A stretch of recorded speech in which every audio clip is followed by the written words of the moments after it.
atas segala karunia yang Allah berikan kepada kita semua, terutama karunia dimudahkannya kita untuk hadir di majelis ilmu pada malam hari ini.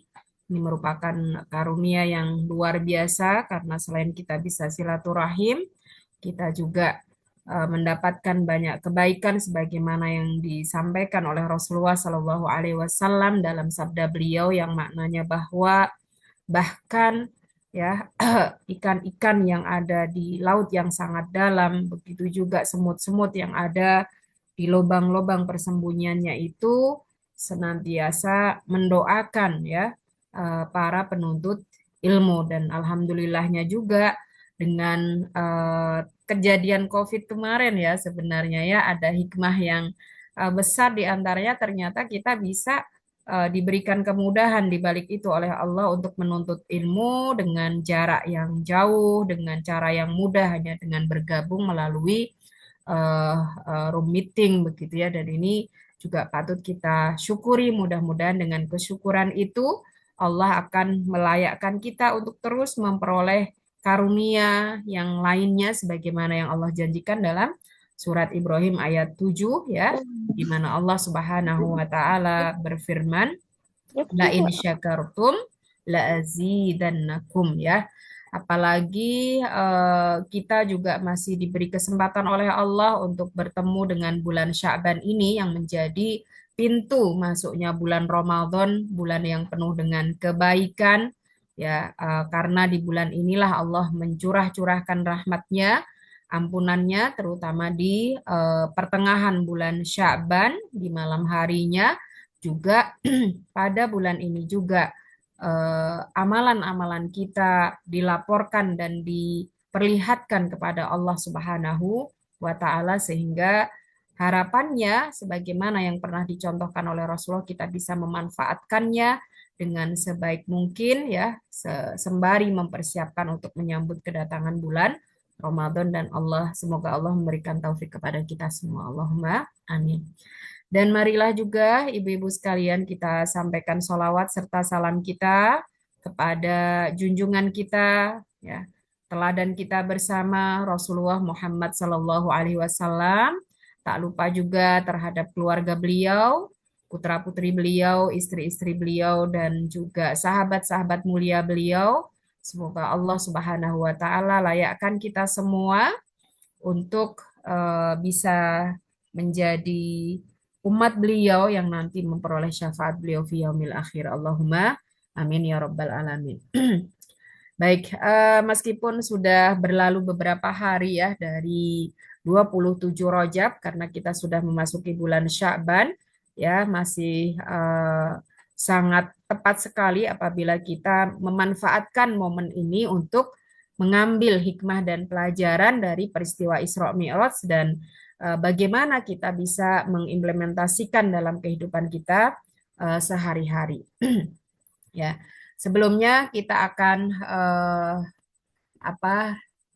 akan review kembali ya apa sih yang dimaksud dengan Isra dan Mi'raj gitu ya. Isra itu adalah perjalanan di malam hari kalau dari segi bahasa Arab begitu ya. Kalau ditinjau dari segi bahasa. Karena dalam bahasa Arab berbeda sedikit itu beda kata yang digunakan. Jadi berjalan itu bisa menggunakan kata masya atau menggunakan kata saro yasiru gitu ya. Tapi kalau saro yasri itu pasti perjalanan yang dilakukan di malam hari gitu ya. Kalau ditambahkan alif asro yusri berarti diperjalankan. Dia tidak berjalan sendiri, tapi ada subjek yang menjadikan dia itu bisa menempuh perjalanan tersebut. Jadi Rasulullah itu tidak berjalan sendiri, tapi ada yang memperjalankannya, yaitu Allah Subhanahu wa Ta'ala. Dan Isra ini secara spesifiknya ya memiliki makna perjalanan beliau Nabi Yuna Muhammad Sallallahu Alaihi Wasallam di malam hari sebagaimana tadi ayatnya dibacakan surat Al-Isra ayat 1 ya dimulai dari mana? Dari Masjidil Haram yang berada di kota Makkah sampai ke Masjidil Aqsa ibu-ibu ya yang berada di Baitul Maqdis Palestina. Kalau kita lihat di Google Map ya atau di globe itu jarak antara Masjidil Haram ke Baitul Maqdis itu adalah 1.500 kilo. Kalau dari Tulung Agung itu sampai lebih dari Bengkulu ya. Tulung Agung ke Bengkulu ke Palembang. Palembang itu 1.200-an saja loh ibu-ibu ya. Jadi kalau ditempuh jalan kaki itu berapa lama? Kalau orang dulu itu 40 itu paling cepat ya rata-rata 60 hari. Nah, itu. Ya ini makanya ini merupakan sesuatu yang luar biasa, kejadian luar biasa. Kalau bukan Allah yang melakukan tidak mungkin ini bisa terjadi. Ya, itu Isra ya. Kemudian kenapa bisa secepat itu? Karena memang Rasulullah ini diperjalankan oleh Allah dengan kendaraan yang super cepat. Ya, gitu ya. Super cepat. Kalau ibu-ibu dulu kirim surat ya zaman dulu ya kirim surat kalau biar cepat nyampe pakainya pos apa? Pos kilat ya. Pos kilat, ya. Oke, pos kilat. Jadi kendaraan yang digunakan oleh Rasulullah itu dinamakan burok. Ya, burok itu dari kata barkun. Barkun itu adalah kilat. Nah, gitu ya. Jadi nyambung di sini ya. Jadi kenapa orang terinspirasi membuat layanan pos kilat gitu ya, agar cepat sampai secepat burok gitu ya, secepat kilat gitu. Jadi ini masih ada kaitannya dari satu akar kata dalam bahasa Arab, sebagaimana dijelaskan dalam hadis riwayat Bukhari ini. Rasulullah ya Shallallahu Alaihi Wasallam bercerita, uti tu bil burok ya, ketika beliau akan diperjalankan itu didatangkan kepada beliau ya hewan bernama burok. Seperti apa deskripsinya? Dabatun abayadu ya. Hewan yang berwarna putih, tawilun fauqal himar, yang tingginya itu lebih besar daripada keledai, wadunal bigol ya, tapi tidak lebih kecil daripada bigol. Bigol itu perkawinan antara hasil persilangan ya antara kuda dengan keledai ya di sini. Farokib tuhu hatta ataitu Baitul Maqdis. Aku mengendarainya sampai ke Baitul Maqdis. Kemudian beliau melanjutkan farobat tuhu bil halaqatil lati yarbitu bihil anbiya. Lalu hewan tersebut beliau ikatkan ya di tempat sebagaimana para nabi dahulu menambatkan buruk tersebut ya. Makanya kalau kita berkunjung ke Baitul Maqdis itu ya yang di background saya itu namanya Dome of the Rock, itu bukan Baitul Maqdis itu. Nah, disitulah ada batu pijakan Rasulullah untuk menuju langit. Kalau yang Baitul Maqdis yang satunya, yang apa yang Masjidil Aqsa itu yang warnanya abu-abu. Kalau yang kubahnya emas itu adalah Dome of the Rock ya. Di situ ada batu dan juga ada tempat menambatkan buruk tersebut ya. Nah, di situ. Kemudian tsumma dakhaltul masjid fa shallaitu fihi rakaatain. Rasulullah Shallallahu alaihi wasallam memasuki Masjidil Aqsa ya, kemudian sholat 2 rakaat di sana. Banyak para ulama yang mengatakan itu adalah sholat tahiyatul masjid tsumma kharajtu. Kemudian aku keluar. Kalau di dalam hadis riwayat Ahmad, beliau itu tidak hanya sholat sendirian, bahkan para nabi-nabi terdahulu didatangkan oleh Allah untuk menjadi makmum beliau. Ya, Faja'ani Jibril alaihissalam bi'ina'in min khamrin. Lalu sebelum beliau Mi'raj itu Jibril datang kepada beliau membawa sebuah wadah ya ibu-ibu ya, bejana itu ya, satu bejananya itu isinya khamr. Wa ina'in min laban. Nah, satu lagi itu adalah susu. Fakhtartul labana. Masya Allah ya, Rasulullah memilih susu. Ya. Faqala Jibril. Kemudian dengan pilihan beliau tersebut, Jibril berkata, ikhtartal fitrata. Ya, sungguh engkau memilih sesuatu yang sesuai dengan fitrah ya, kesucian ya. Sesuatu yang dihalalkan oleh Allah Subhanahu wa taala. Tsumma araja bina ilas sama. Baru beliau itu dibawa naik oleh siapa? Oleh malaikat Jibril tersebut ke langit dari lapis demi lapis. Nah, ini deskripsi tentang perjalanan Isra dan Mi'raj gitu. Isra dulu ya. Ini belum Mi'rajnya gitu ya. Nah, adapun Mi'raj Itu dari kata aroja, ibu-ibu. Aroja itu artinya naik gitu ya. Mi'raj itu alat yang digunakan untuk naik gitu. Jadi ada alat yang digunakan oleh Rasulullah bersama Jibril untuk naik ya dari lapis langit satu ke langit yang lain. Nah, yang dimaksud di sini secara istilah adalah ya naiknya Rasulullah Shallallahu Alaihi Wasallam dari bumi yang berpijak dari Dome of the Rock tadi ya, itu ke langit melewati lapis langit sampai pada langit ketujuh di mana pada langit ketujuh ini disebut dengan Sidratul Muntaha. Apa sih makna Sidratul Muntaha? Kita kan sering dengar kata ini ya, tapi maknanya apa gitu ya? Sidroh itu tangga sebenarnya ibu-ibu. Muntaha itu terakhir, intaha gitu ya. Jadi tangga terakhir. Nah, Sidratul Muntaha itu sudah tidak ada yang lebih tinggi lagi. Tentang hal ini diabadikan juga peristiwanya di dalam surat An-Najm ayat 13 sampai 18. Di mana Allah Subhanahu wa taala berfirman wala qad ra'ahu nazlatan ukhra. Dan sungguh ya Rasulullah Muhammad sallallahu alaihi wasallam telah melihatnya. Siapa yang dilihat di sini? Malaikat Jibril dalam wujud aslinya. Karena Rasulullah Shallallahu Alaihi Wasallam itu selalu didatangi malaikat Jibril bukan dalam wujud aslinya, ibu-ibu, dalam wujud manusia, ya. Padahal malaikat Jibril ini punya wujud asli. Kalau di dalam ayat dan hadis, ya, itu beliau diperlihatkan oleh Allah, ya, Jibril itu dalam wujud aslinya 2 kali, gitu ya. Di antaranya ketika Mi'raj ini. Dan Masya Allah ibu-ibu ya, di dalam hadis beliau sampaikan bagaimana ketika beliau melihat Jibril itu ya, beliau menggambarkan kepada kita Jibril itu ketika mengepakkan 2 sayapnya, itu maka niscaya seluruh ya area bumi dan langit akan tertutupi. Masya Allah ya. Kemudian apabila bumi ya ibu-ibu ya, bukan Jawa Timur, bukan juga Jawa Tengah, bukan juga Indonesia, bumi itu diletakkan di hadapan Jibril, niscaya dia ukurannya hanya seperti lukmatun min lukaimatun min lukmatit to'am. Seperti secuil. Lukma itu sebenarnya sejumput ya, sesuap makanan. Nah, seperti itu gambarannya. Makanya di sini dijelaskan oleh Allah inda sidratil muntaha. Jadi Rasulullah itu diperlihatkan wujud Jibril aslinya di sidratul muntaha.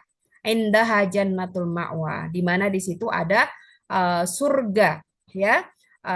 Surga di sidratul muntaha ini yang meliputinya. Ideal sidratul mayalsa gitu ya. Jadi saat itu Sidratul Muntaha itu ada sesuatu yang meliputinya ya seperti awan, asap dan sebagainya. Mazaghal basaru wa ma tagha. Akan tetapi meskipun demikian, penglihatan Rasulullah itu tidak ada yang keliru ketika menyaksikan bagaimana wujud asli daripada malaikat Jibril, juga bagaimana kondisi Sidratul Muntaha saat itu. Sehingga di ayat ke-18-nya Allah sampaikan, laqad ra'a, sungguh Rasulullah benar-benar telah melihat min ayati rabbihil kubra. Di antara tanda-tanda kebesaran Allah Subhanahu wa taala yang paling besar. Gitu ya. Nah, ini semua diceritakan kepada kita semua, tentu ada banyak hikmah dan pelajarannya. Dan sebelum kita menggali hikmah dan pelajaran dari Isra Mi'raj dan bagaimana kita mengaplikasikan dalam kehidupan kita sehari-hari, ya, alangkah baiknya kita juga menggali terlebih dahulu ya peristiwa yang terjadi atau yang dialami oleh Rasulullah Shallallahu Alaihi Wasallam sebelum peristiwa Isra Mi'raj ini. Ya, kita semua tahu ya bahwa beliau Rasulullah Shallallahu Alaihi Wasallam tersebut mendapatkan tugas dari Allah mendakwahi penduduk Mekah itu tidak mudah ibu-ibu ya. Yang karakter mereka itu kebanyakan adalah Badui ya, tinggal di perkampungan yang jauh dari peradaban gitu kan, lebih sulit ya diubah mindsetnya. Kemudian juga mereka itu selain itu ummi, tidak bisa baca dan tulis, ya. Kemudian gaya hidup mereka itu adalah jahiliyah gitu ya. Jauh daripada ilmu, jauh daripada syariat Allah tentunya gitu ya. Sehingga ketika zaman itu jauh dari syariat Allah, bisa disebut dengan zaman jahiliyah gitu, dinisbatkan ke waktu di mana Rasulullah Shallallahu Alaihi Wasallam diutus dan diangkat menjadi nabi. Dan masya Allahnya, meskipun demikian, Rasulullah sebenarnya mendapatkan banyak kemudahan dari Allah Subhanahu wa taala. Bagaimana kita tahu ketika mengkaji kisah-kisah nabi terdahulu, di antaranya Nabi Nuh alaihissalam, bahkan membutuhkan waktu yang hampir 1.000 tahun untuk berdakwah. Ya, akan tetapi ya meskipun perkembangannya tidak pesat, ya kalau dibandingkan dengan perkembangan dakwah yang dialami nabi-nabi terdahulu, itu Rasulullah ini melalui ya atau mampu meraih ya perkembangan dakwah yang cukup pesat gitu. Tentunya dengan dukungan orang-orang di sekitarnya yang luar biasa. Dan di antara pendukung ya, beliau yang sangat luar biasa adalah pertama Abu Thalib, paman beliau. Abu Thalib. Meskipun qadarullah ma syaa fa'al ya, paman beliau ini tidak memeluk Islam, akan tetapi beliau selalu menjadi perisai Rasulullah Shallallahu Alaihi Wasallam yang pertama dan utama ketika beliau dakwah di luar rumah. Gitu. Adapun setelah beliau menghadapi berbagai kendala dakwah di luar rumah, ya, beliau juga mendapatkan ya support yang luar biasa dari pasangan dan cinta beliau, yaitu istri beliau Khadijah bintu Khuwailid radhiyallahu anha. Nah, sehingga banyak para muarrikh ya atau ahli sejarah yang memberikan pernyataan ya, kalau Rasulullah itu diumpamakan burung, maka dua sayapnya adalah Abu Thalib dan Khadijah. Nah, itu ya. Untuk bisa terbang, mengepakkan sayap dakwah di berbagai wilayah tersebut. Dan qadarullah ya, keduanya ini diwafatkan oleh Allah di tahun yang sama.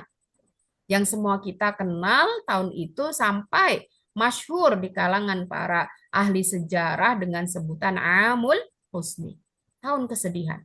Karena saat itu betul-betul Rasulullah merasa terpuruk, ibu-ibu.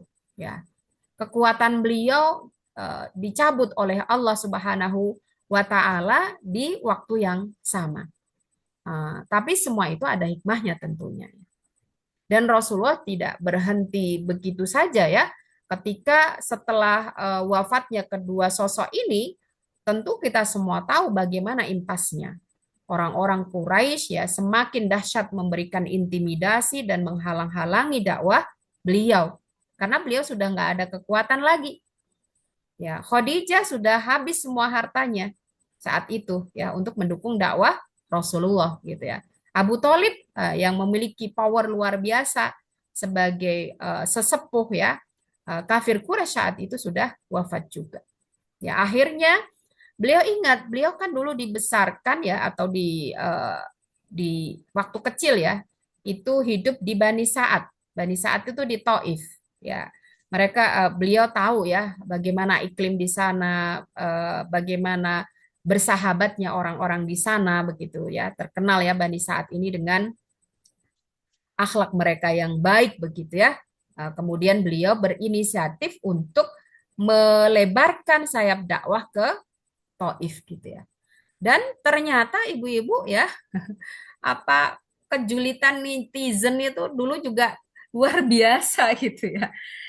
Bahkan sebelum Rasulullah sampai ke Taif ya, itu ya orang-orang munafik itu juga orang-orang kafir Quraisy itu telah menyebarkan isu yang luar biasa tentang siapa itu Muhammad yang akan datang ke Taif ini ya. Disebarkan bahwa Muhammad itu adalah pemecah belah ya, pembunuh dan lain-lain begitu ya, provokator begitu ya, sehingga begitu Rasulullah memasuki gerbang kota Taif itu langsung ya mendapatkan penolakan yang luar biasa. Padahal saat itu kita semua tahu ibu-ibu ya, beliau itu menempuh perjalanan 128 kilo ya, 3 hari 3 malam dengan geografi yang seperti ini. Ya mungkin seperti di Bromo atau Wonosobo. Nah, ini kita ambil ini dari apa namanya dari Google, ini sudah ada jalan rayanya tuh kan, sudah ada mobilnya. Bayangkan, dulu tidak seperti itu ibu-ibu. Nggak ada jalan, nggak ada aspal, nggak ada lampu ya.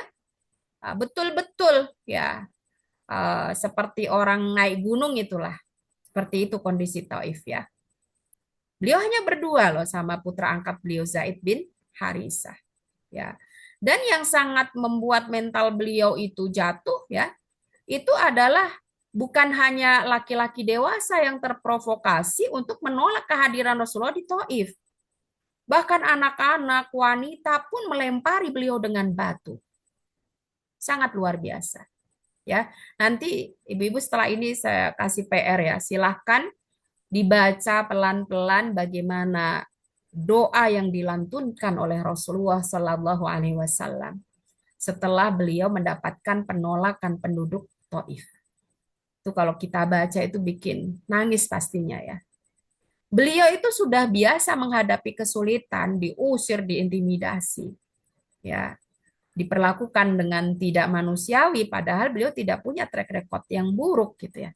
Tapi tidak ada ungkapan yang lebih menyedihkan dengan doa-doa yang beliau panjatkan kepada Allah Subhanahu wa taala ya, seperti yang beliau panjatkan setelah terusir dari Taif ini.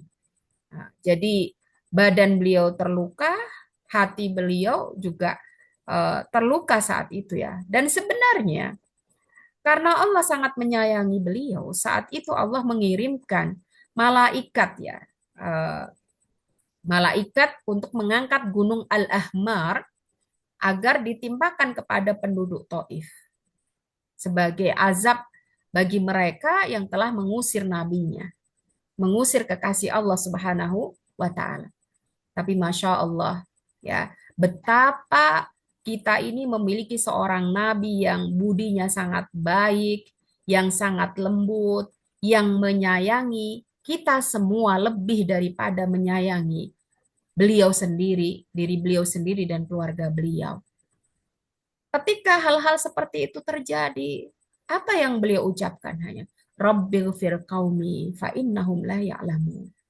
Wahai Allah, Rabbku, pemeliharaku, penciptaku, ampunilah umatku. Sesungguhnya mereka melakukan itu semua karena mereka tidak mengetahui. Nah, itu ya, luar biasa. Itu tidak hanya sekali ya beliau ucapkan. Nanti ketika perang Uhud, paman beliau juga diperlakukan dengan cara yang tidak manusia pun, beliau hanya mengatakan itu. Bahkan tidak hanya itu, beliau berdoa agar di antara penduduk Taif nanti ada lahir dari rahim-rahim mereka itu ya generasi-generasi yang menyembahmu wahai Allah gitu ya.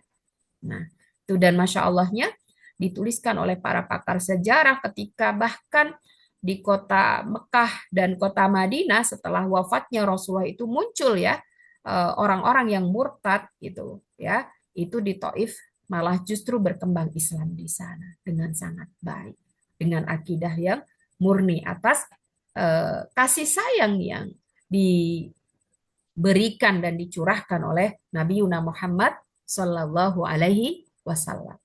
Nah, jadi itu peristiwanya ya. Dan sebenarnya panjang kalau diceritakan ya. Di saat itu beliau mengobati luka hati, luka badan beliau dengan bermunajat kepada Allah, membaca Al-Quran selain berdoa tadi ya. Nanti silakan dicari doanya karena nggak panjang itu. Itu saat beliau melantunkan ayat-ayat Allah, ya, ayat-ayat suci Al-Quran, itu ternyata qadarullah masya'a fa'al ya, lewatlah segolongan nafarun minal jinni, sekelompok jin. Nafar itu antara 3 sampai 10. Ya, yang mendengarkan ya bacaan beliau. Dan Masya Allahunya gitu ya, itu para jin ini langsung spontan berkata, qalu sami'na Qur'anan ajaba gitu. Kalau dalam bahasa Arab, ibu-ibu sekalian ya, ini sedikit tambahan wawasan. Ketika kata itu diakhiri dengan alif dengan nun, itu artinya sempurna. Jadi Al-Quran itu dari kata qoro'ah, bacaan, kiro'ah ya. Nah, karena diakhiri dengan alif nun itu sempurna. Bacaan yang sempurna. Bayan, itu penjelasan yang sempurna. Mizan, itu adalah timbangan yang sempurna. Nah, contohnya begitu. Insan, kita kan insan ya, itu makhluk yang sempurna. Begitu. Nah, jadi mereka sebutan mengatakan ya, ini bacaan sangat menakjubkan. Ya, tidak pernah kami mendengar seperti ini. Langsung mereka menyatakan, qalu amanna bihi, kami beriman. Ya, dan kami tidak mungkin ingkar. Dan kami akan mengajak teman-teman kami yang lain untuk beriman. PR kedua nanti silahkan dikaji, dibaca pelan-pelan surat Al-Jin. Nah, itu diturunkan di peristiwa Rasulullah ya setelah terusir dari Taif. Ya, Masya Allah ya. Jadi ini juga memberi hikmah kepada kita. Kadang-kadang kita ngisi kajian, ngisi taklim begitu ya. Yang di forum belum tentu in gitu. Tapi mungkin orang yang lewat dengan tidak sengaja mendengar apa yang kita tuturkan itu mendapatkan hidayah dari Allah itu sangat mungkin sekali. Ya, sehingga kita tidak harus ya berputus asa, tidak harus pesimis dengan apa yang kita lakukan. Selagi itu baik dan kita niatkan lillahi ta'ala ya selalu ada jalan kebaikan yang Allah berikan. Nah, hikmah daripada Isra Mi'raj itu apa dan apa yang bisa kita aplikasikan dalam kehidupan kita. Di antara hikmahnya ya kejadian ini diharapkan bisa memberi kita ya arahan bagaimana kita bisa membangun pribadi kita menjadi pribadi-pribadi yang taat kepada Allah Subhanahu wa taala dan juga pribadi-pribadi yang beradab ya sebagaimana yang dicontohkan oleh beliau Rasulullah Shallallahu alaihi wasallam dan ini semua tercermin dari diantaranya apa yang Allah firmankan di dalam surat Al-Isra ya ayat 1 yang tadi sudah dibacakan Bu Dokter tadi ya. Nah, ini.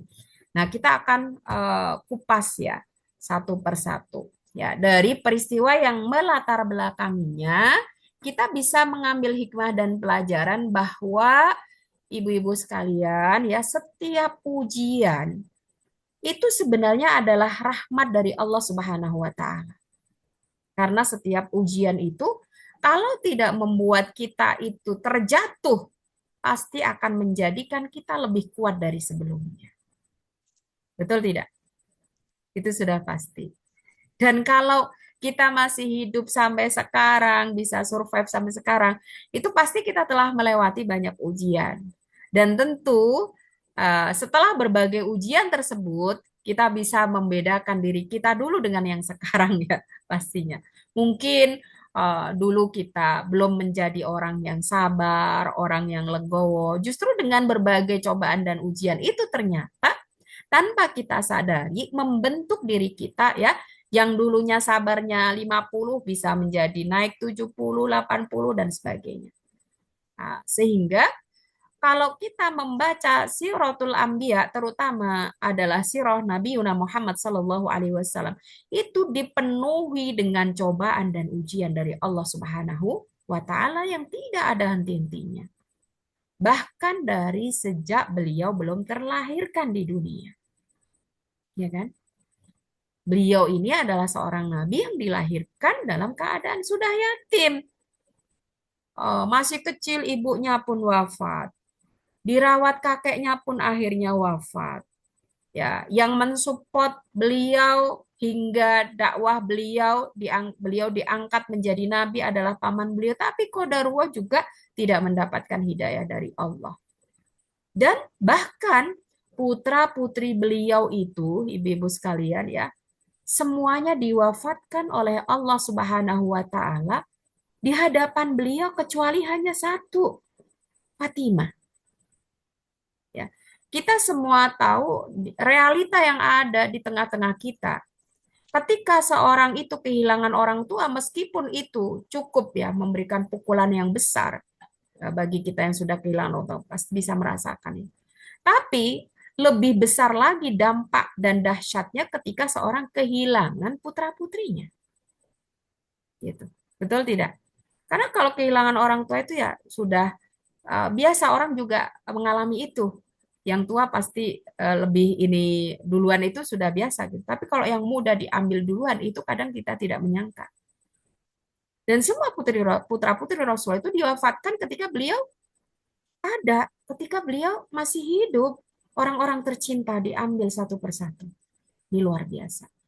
Ya, ini memberikan isyarat ya bahwa penderitaan yang beliau alami itu ya bukan karena Allah Subhanahu wa taala meninggalkan beliau, bukan. Akan tetapi ini merupakan sunatullah dalam dakwah. Justru akan diberikan oleh Allah kepada orang-orang yang dicintainya. Kenapa?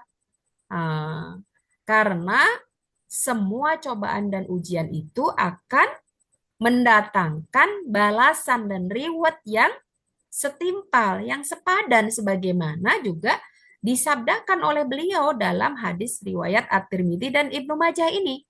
Ya, beliau bersabda, Inna idhomal jaza ma'a idhomil bala. Jadi ibu-ibu, ketika kita menghadapi peristiwa yang sulit, pasti bersamanya kemudahan. Di sini bahasa yang digunakan oleh Rasul itu ma'a. Jadi besarnya balasan itu sebanding ma'a itu ada persis gitu ya, bersamanya itu adalah ujian. Jadi bersama ujian ada balasan, bersama balasan ada ujian, seperti dalam surat Al-Insyirah itu. Jadi membersamai. Jadi kalau kita menghadapi kesulitan, itu harus kita tanamkan dalam mindset kita, tidak akan selamanya sulit gitu. Ketika kita sulit berarti akan mudah nih setelah ini.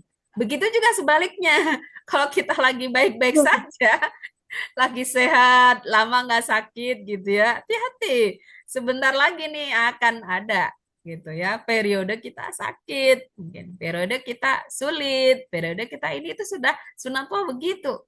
Yang harus kita ingat di sini, wa innallaha idza ahabba qauman ibtalahum. Bahkan sesungguhnya jika Allah itu benar-benar mencintai suatu kaum, pasti mereka akan diuji. Nah, apakah itu ujian itu menjadi anugerah atau musibah tergantung pensikapan kita. Faman rodya falahu ridho. Kalau kita menghadapinya dengan ridho, menerima dengan lapang, mengembalikannya kepada Allah dengan istirja, inna lillahi wa inna ilaihi raji'un, maka Allah pun akan ridho terhadap kita.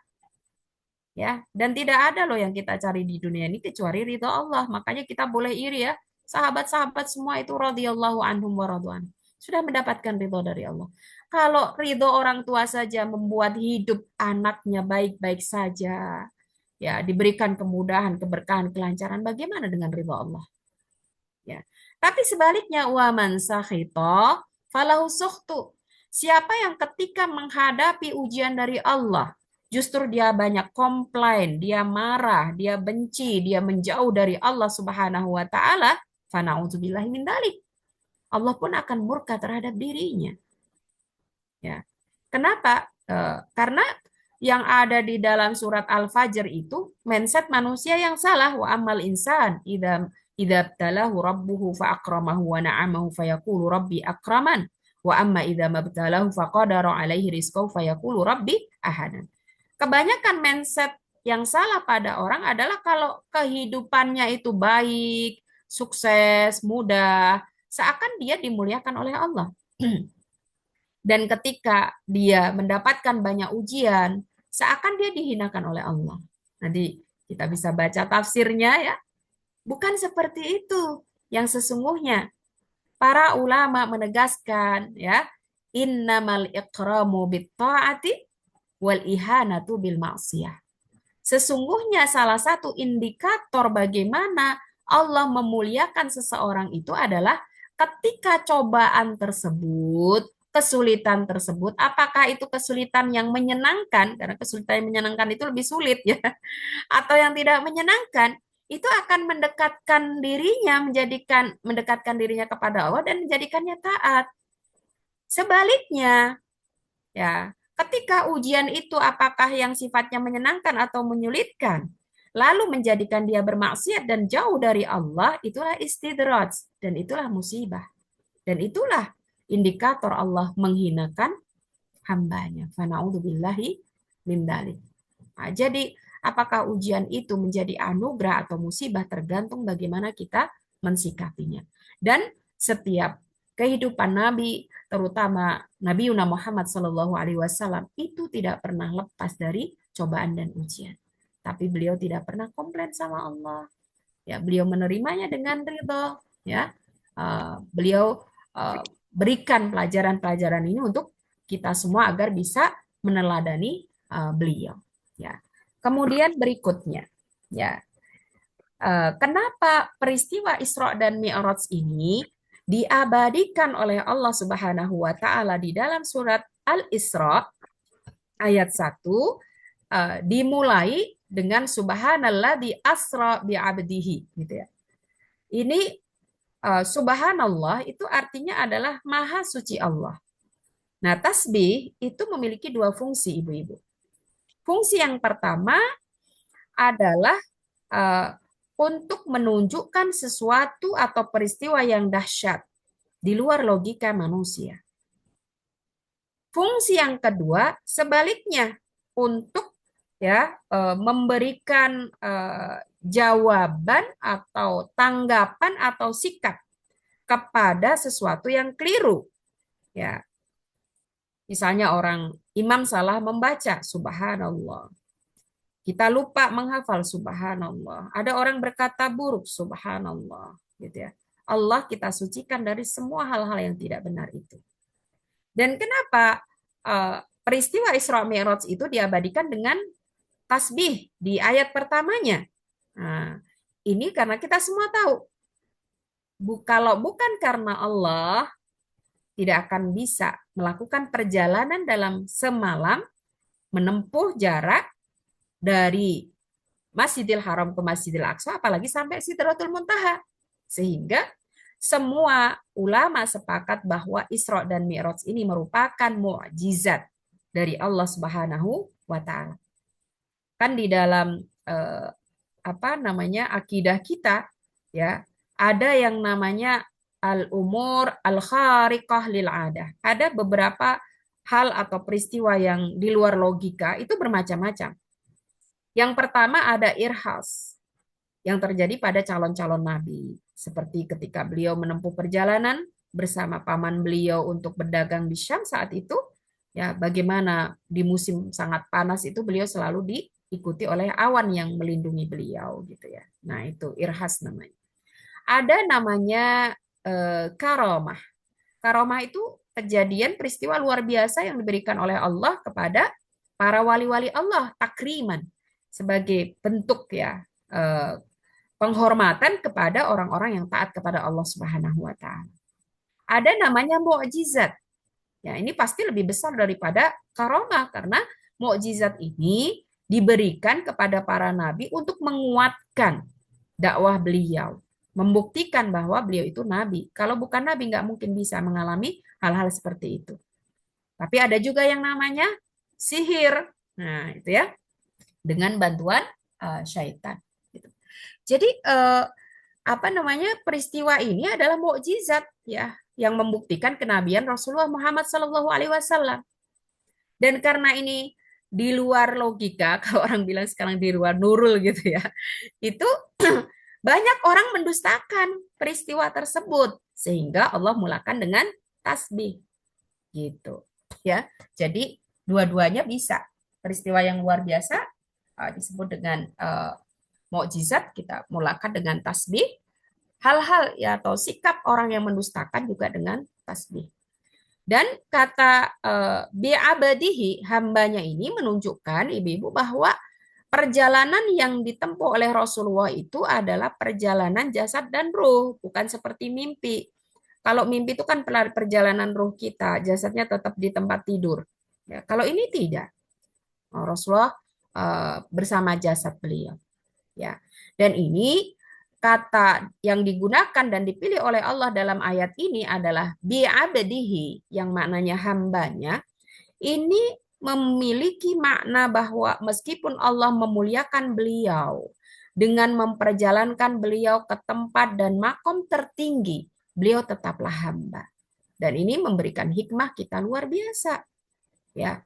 Sampai posisi setinggi apapun kita di lembaga di mana kita bekerja, ya, atau di masyarakat di mana kita hidup dan bersosialisasi, ya, apakah kita sebagai bahkan pemimpin negara, menteri dan sebagainya. Tapi di hadapan Allah tidak ada bedanya. Kita adalah hamba, ya. Sehingga tidak boleh kita menyombongkan diri karena apa? Wa ma tasyauna illa ayyasha Allah. Semua yang kita raih, semua yang kita gapai, itu tidak akan bisa kita dapatkan, kita inginkan bahkan kecuali atas izin Allah Subhanahu wa Ta'ala. Jadi mau kita di bumi sampai kita di Sidratul Muntaha, tetaplah kita itu hamba bagi Allah Subhanahu wa Ta'ala. Dan kita hanya boleh menjadi hamba Allah, ya. Kita tidak boleh menjadi abdud dunia, abdud dinar, apalagi abdul baten ya gitu ya. Abdul syahwat gitu ya. Nah, karena kata hamba itu tergantung pada kata yang disandarkan setelahnya. Nah, kepada apa dia disandarkan? Kalau kepada Allah, maka itu menjadi mulia. Tapi kalau kepada syahwat, kepada dunia, kepada harta, ya itu menjadi hina. Gitu. Itu ya. Ini hikmahnya. Terus kemudian kenapa asra bi abadihi lailan? Kenapa malam hari? Gitu ya. Nah, ibu-ibu sekalian, kita semua tahu bahwa Allah itu dengan rahmat dan kasih sayangnya kepada kita, ya, agar kita bisa hidup teratur dengan baik. Allah ubah waktu itu ada bagian malam, ada bagian siang. Meskipun setiap waktu ada fungsi dan manfaatnya masing-masing, ya. Bagaimana di dalam ayat disebutkan waja'alna nahara ma'asya, ya, bagaimana kita diterbitkannya matahari menyinari bumi itu agar kita ceceker kalau kata bahasa Jawa gitu ya, mencari kehidupan gitu, bekerja, beraktivitas. Tapi waja'alna laila apa ibu-ibu? Al-lail dijadikan apa?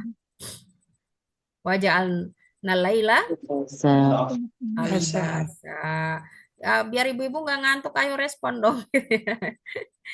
Ini kadang-kadang kalau online gini tuh ada namanya, ada akunnya, tapi dipanggil-panggil nggak respon gitu ya.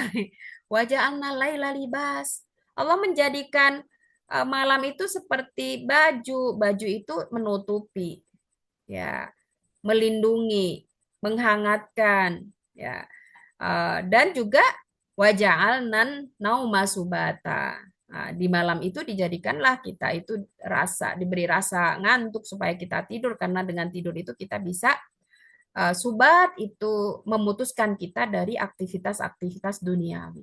Sehingga dari sinilah Allah memilih malam untuk memperjalankan beliau Rasulullah Shallallahu Alaihi Wasallam ini menjadi bukti, ya, meskipun semua waktu itu tidak ada yang berbeda mulianya, ya, untuk Allah Subhanahu Wa Taala dan untuk kita, tapi ada yang lebih mulia gitu. Nah, bukannya siang itu tidak mulia, siang juga mulia. Kalau nggak ada siang kita nggak bisa kerja gitu. Tapi malam itu lebih mulia gitu. Kenapa? Karena heningnya malam itu akan menambah kekhusyukan jiwa, terhindarnya hati dari ria. Nah, ini semua juga disampaikan oleh Allah di antaranya di dalam surat Al-Muzammil ayat 6. Inna nasyiatal lail hiya asyaddu wat'aw wa aqwa mukila. Kalau qiyamul lail itu bagi umat beliau itu sunnah, bagi beliau itu wajib. Ya, karena tugas beliau itu berat. Ya, makanya kadang-kadang kita punya slogan ya ibu-ibu ya. Nahnu fursanun bin nahar wa ruhbanun bil lail. Ya, kita itu adalah kuda-kuda atau pasukan yang siap berperang di siang hari, tapi kita adalah rohib, ya, ahli ibadah di malam hari. Nah, kita beribadah di malam hari untuk mengumpulkan energi robbani sebagai bekal kita beraktivitas, ya, di siang hari. Ya. Kenapa malam hari dipilih oleh Allah? Karena nasyiatal lail, ya, bangun di waktu malam itu asyaddu wat'a, lebih kuat ketika kita mengisi jiwa kita.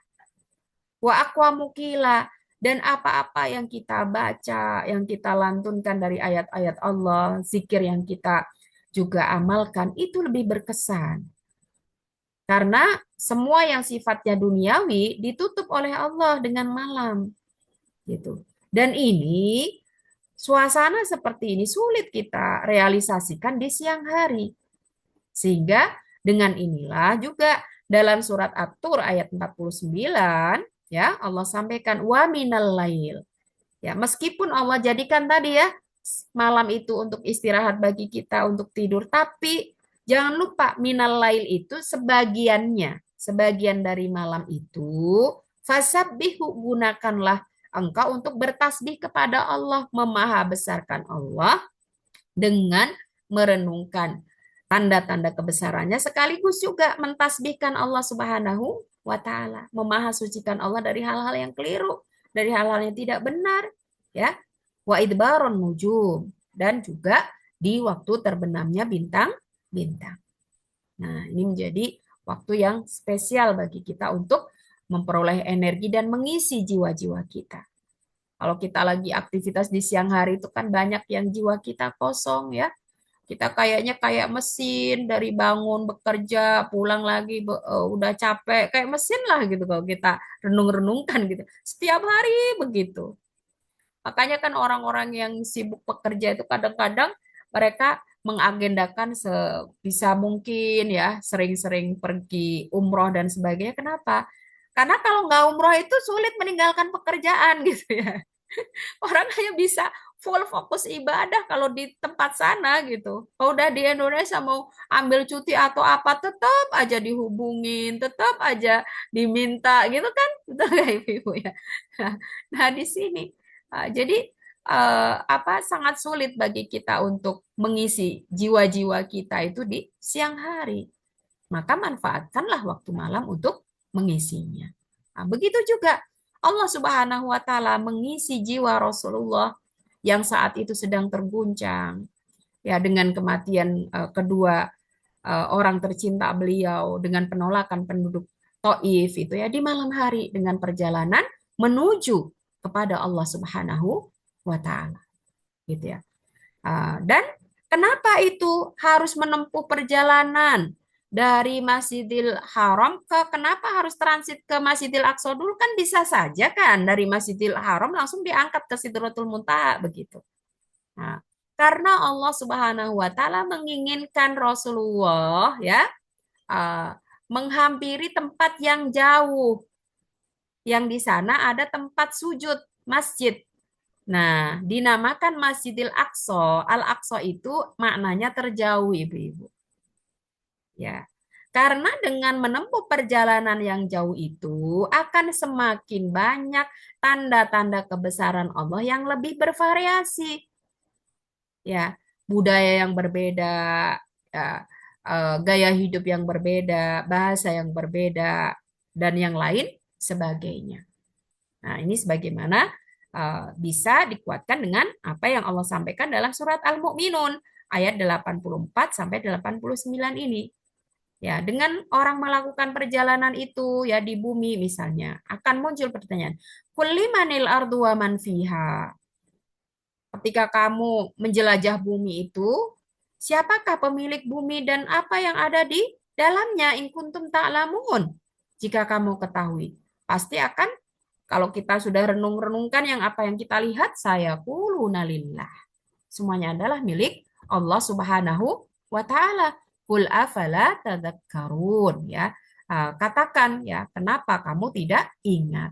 Nah, itu kalau kita lakukan di siang hari kadang nggak ingat ini kalau semua itu milik Allah gitu ya. Gitu.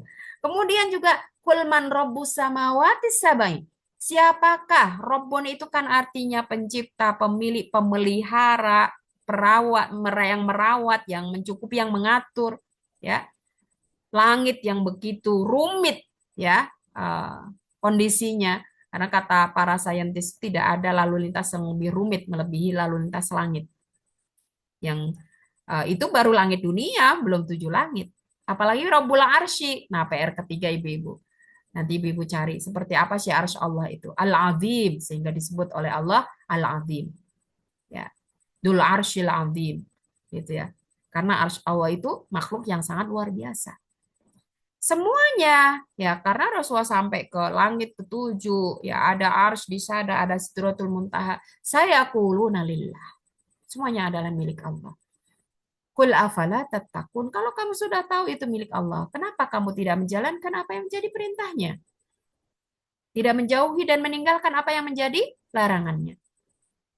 Kemudian ketika kita melakukan perjalanan jauh juga, kul man biyadihi malakutu kulli syai' wa huwa yujiru wa la yujaru alaihi in kuntum ta'lamun. Ya. Siapakah yang di tangannya ada kekuasaan atas segala sesuatu?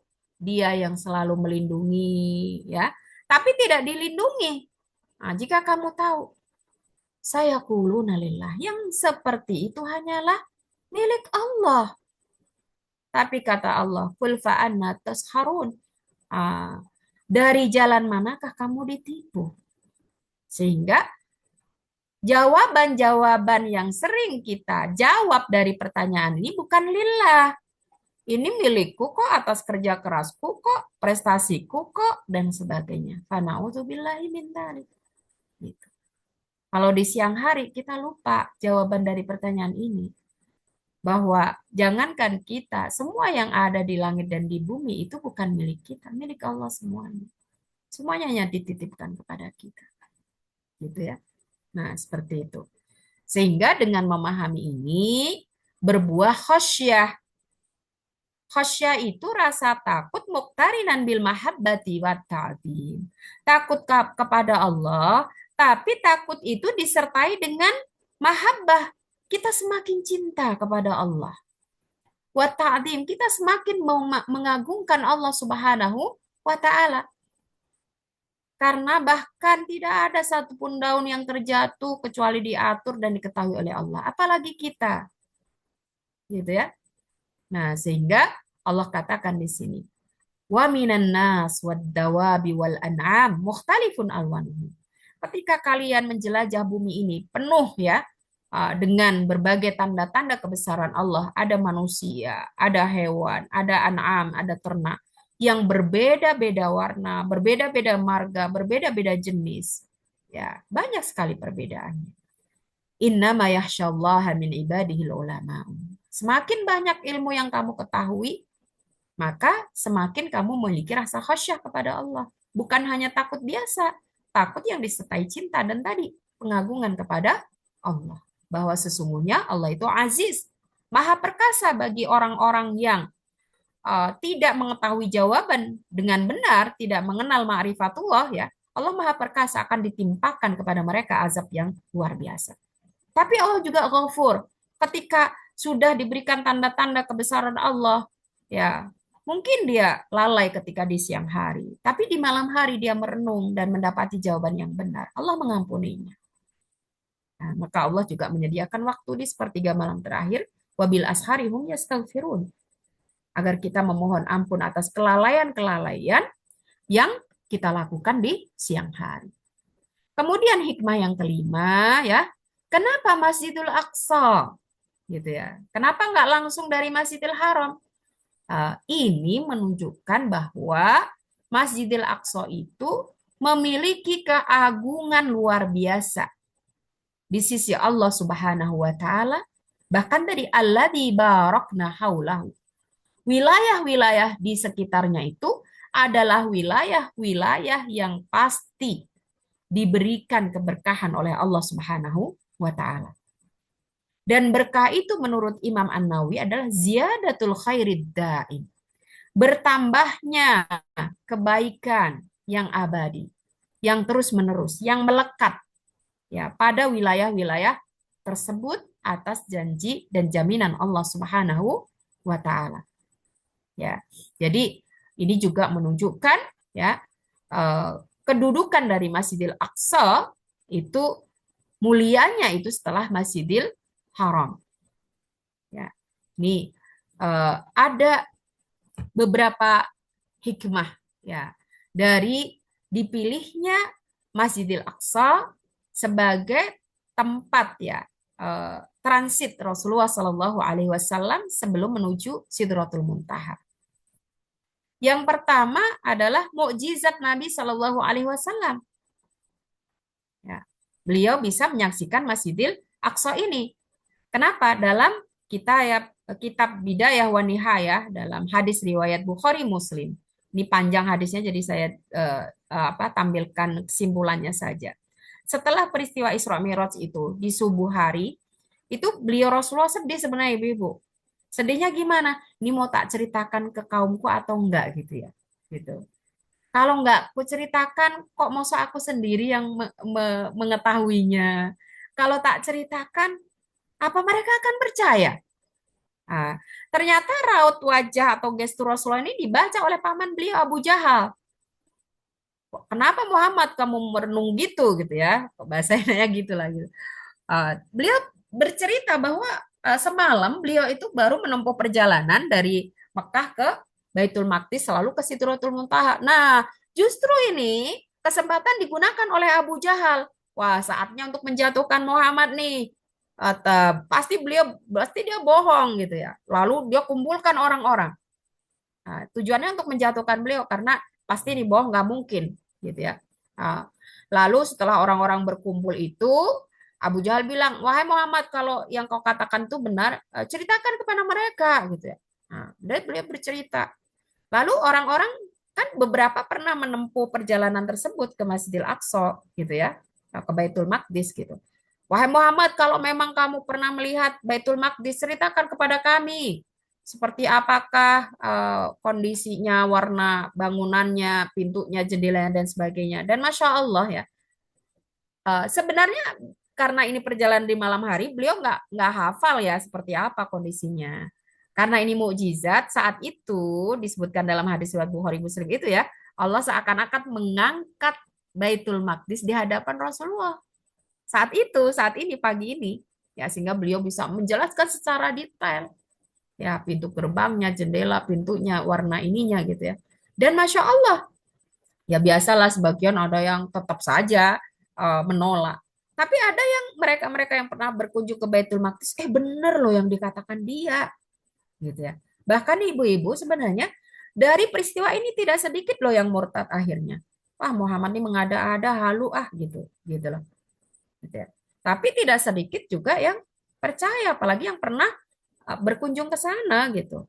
Dan Masya Allah ya, apa hadir saat itu Abu Bakar.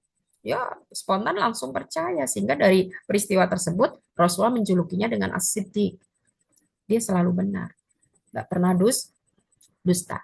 Ya, itu ya. Jadi bagaimana Rasulullah diperlihatkan oleh Allah ya Masjidil Aqsa atau Baitul Maqdis sehingga bisa menceritakan ya kondisinya dengan sangat detail tanpa ada yang salah sedikit pun ya sebagaimana ketika beliau diuji oleh oleh orang-orang kafir Quraisy untuk menceritakan tentang Ashabul Kahfi, tentang Zulkarnain yang ada di surat Al-Kahfi itu kan juga bahan ujian yang dilontarkan oleh orang-orang kafir Quraisy itu. Gitu ya. Terus terjawabkan dengan turunnya wahyu. Tapi tidak saat ada pertanyaan itu spontan turun wahyu ibu-ibu 14 hari berikutnya. Sehingga ya Rasul udah dicerca habis-habisan, wah bohong ini.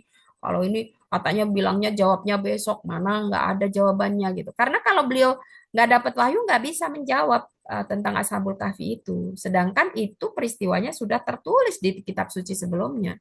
Kalau beliau ngarang bisa salah malah tambah dituduh tuduh dusta gitu ya. Tapi Allah menguji lagi 14 hari tidak diturunkan jawaban. 14 hari itu lama nggak sih? Lama loh ya gitu. Gitu ya. Kemudian yang kedua, ibu-ibu, kita semua tahu bahwa langit itu memiliki pintu-pintu, ya. Di dalam surat An-Naba ayat 19 sangat jelas ya. Allah menyampaikan wa futihatis sama'u fakanat abwaba. Langit pun dibuka, maka terdapatlah beberapa pintunya. Di dalam surat Al-A'raf juga disebutkan demikian. La tufattahu lahum abwabus sama ya. Tidak akan dibukakan bagi mereka pintu-pintu langit. Wala yadkhuluna al-jannata hatta yalijal jamalu fi sammil khiyat. Ya. Dan mereka tidak akan bisa memasuki surga sampai ada unta yang bisa masuk ke lubang jarum. Ya. Ya, jadi artinya langit itu punya pintu. Dan untuk yang menjadi penghubung antara bumi dan langit itu adalah Baitul Maqdis. Ya, itu salah satu titik atau pintu yang menghubungkan bumi dengan langit. Ini menunjukkan betapa mulianya Masjidil Aqsa dan Baitul Maqdis. Bagaimana disebutkan dalam hadis tadi ya, "Tsumma urijabi min Baitil Maqdis ilas sama." Nah, untuk Rasulullah ke langit kan harus ke situ dulu. Makanya kenapa tidak langsung dari Masjidil Haram gitu ya.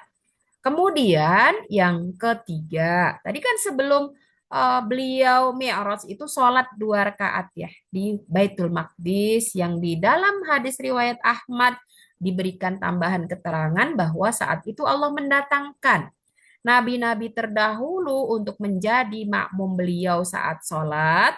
Itu menunjukkan bahwa beliau Rasulullah Shallallahu Alaihi Wasallam ini memiliki keutamaan yang luar biasa ya dari nabi-nabi yang lain.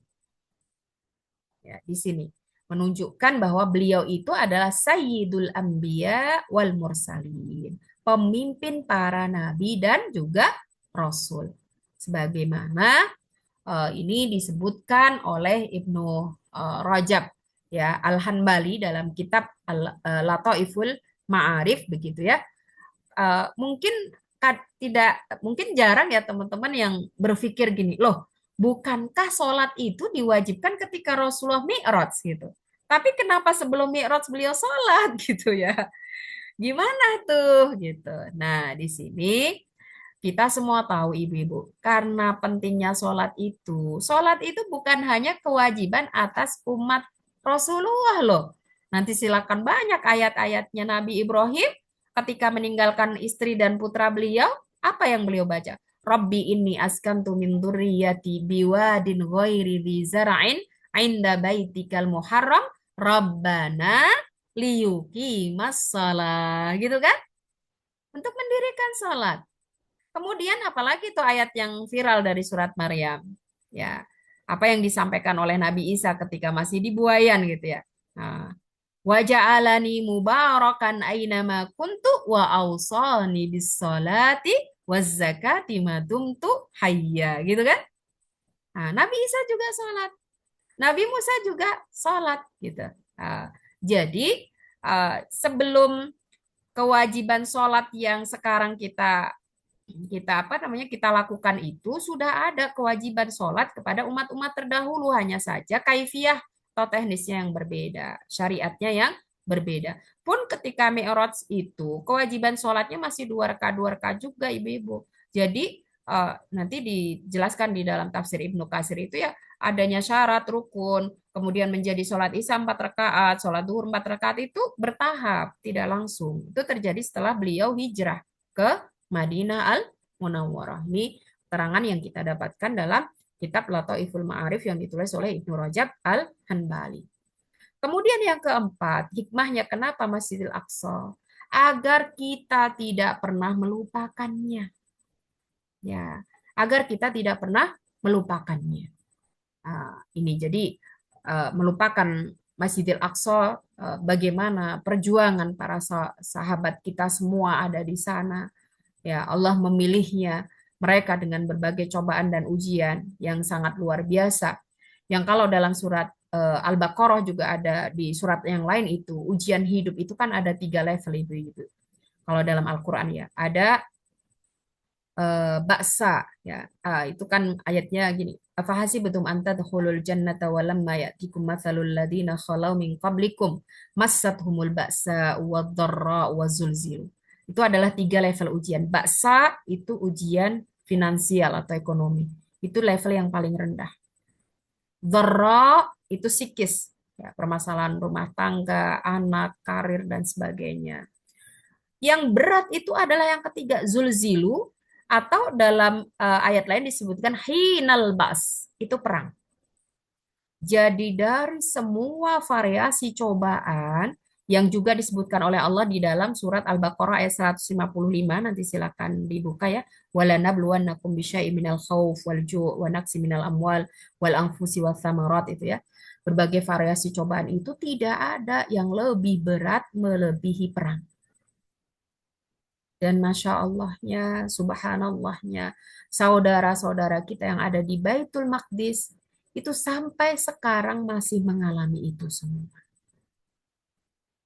Bukan karena Allah menghinakan mereka, Allah memuliakan mereka. Tapi kalau kita tidak peduli dengan mereka, berarti itu indikator kita dihinakan oleh Allah Subhanahu wa taala. Gitu. Uh, Alhamdulillahnya kita juga patut bersyukur Indonesia ini cukup dekat di hati orang-orang yang ada di Gaza. Dan alhamdulillahnya kita juga banyak difasilitasi ya untuk bisa berkontribusi membantu saudara-saudara kita di Gaza. Ya mudah-mudahan ini bisa menjadi bukti kita nanti ketika dimintai pertanggungjawaban di hadapan Allah Subhanahu wa taala. Apa hikmah yang kamu aplikasikan dalam memperingati peristiwa Isra Mi'raj terkait dengan Baitul Maqdis? Ya, apakah kamu realisasikan atau tidak? Apakah kamu peduli atau tidak? Gitu ya. Ya, di Indonesia cukup banyak bencana ya Ibu-ibu ya. Tapi kalau kita eh, menengok apa yang dialami oleh saudara kita di Gaza, itu luar biasa. Kalau di sini misalnya orang apa banjir masih bisa berteduh di mana gitu ya. Mereka tidak punya tempat ibadah, tidak punya tempat sekolah, tidak punya rumah sakit, tidak punya rumah, keluarga, pekerjaan dan sebagainya. Ketika baru mau bangkit sudah dihancurkan lagi dan terus menerus seperti itu. Tapi Masya Allah luar biasa ya. Mereka tetap bisa bertahan, ya, tetap kuat. Ini kalau kita bahas akan panjang, tidak kita bahas panjang lebar ya. Disinilah kenapa kita disuruh mengambil ibroh ya, pelajaran dari peristiwa Isra Mi'raj itu. Kenapa Allah mentransitkan Rasulullah di Al-Aqsa, gitu ya. Karena itu simbol perjuangan umat Islam sampai akhir zaman. Ya. Kemudian hikmah yang keenam, ya kita semua tahu bahwa di antara peristiwa atau kejadian yang luar biasa dari Isra Mi'raj itu adalah saat Rasulullah menerima titah yang teragung dari Rabb-nya tanpa wasilah atau perantara malaikat Jibril, tapi langsung disampaikan oleh Allah langsung, itu adalah perintah sholat 5 waktu. Yang awalnya kita semua tahu ya, sebenarnya awalnya adalah 50 yang kemudian diringankan oleh Allah. Ini adalah hukum nasah pertama ya, pergantian hukum pertama adalah nasah mansuh itu di pergantian jumlah sholat. Yang tadinya 50 menjadi 5, akan tetapi dari 5 waktu ini kita tetap diberikan pahala 50 seperti 50 kali sholat. Nah, disebutkan oleh Ibnu Katsir ya dalam tafsir Ibnu Katsir gitu ya. Falamma kana lailatul Isra qabla al-hijrah bi sanatin wa nisfin. Ketika malam Isra tersebut berarti Mi'raj ya, itu terjadi 1,5 tahun sebelum hijrah ya. Faradallahu ala rasulihi salawatil khamsa. Allah mewajibkan, menfardukan. Kalau fardu itu hanya datang dari Allah. Kalau wajib bisa datang dari pemimpin ke bawahan dan sebagainya ya. Salat 5 waktu. Wa fassala syurutoha, kemudian dijelaskan secara detail syarat-syaratnya, arkanaha, rukun-rukunnya, wa ma yata'allaku biha ba'da dzalik. Dan apa-apa yang terkait dengan sholat ini setelah tersebut, ya setelah peristiwa Isra Mi'raj itu syai'an fa syai'an, ya. apa namanya, sedikit demi sedikit. Jadi tidak sekaligus ya. Kenapa satu-satunya perintah langsung diturunkan oleh Allah kepada nabinya tanpa perantara Jibril adalah sholat. Ya, agar kita memahami bahwa ya sholat ini sebagaimana disebutkan oleh Allah dalam surat Maryam ayat 59 adalah benteng dalam kehidupan kita. Ya, sayangnya generasi sekarang atau generasi pengganti itu adalah generasi yang melalaikan sholat. Sebagaimana disebutkan oleh Allah di sini, fakhalafa min ba'dihim khalfun. Nah, kemudian datanglah setelah mereka yang mereka itu berarti yang menerima yang hidup di masa wahyu ini diturunkan. Nah, ya berarti setelah tabiut tabiin. Ya. Seperti apa generasi tersebut? Adha'us shalah, mengabaikan salat. Wattaba'u syahwat, ya, mengikuti hawa nafsu. Wasaufa yalqauna ghayya. Mereka kelak akan hidup sesat. Ya, ini. Kemudian juga sholat adalah tiangnya agama.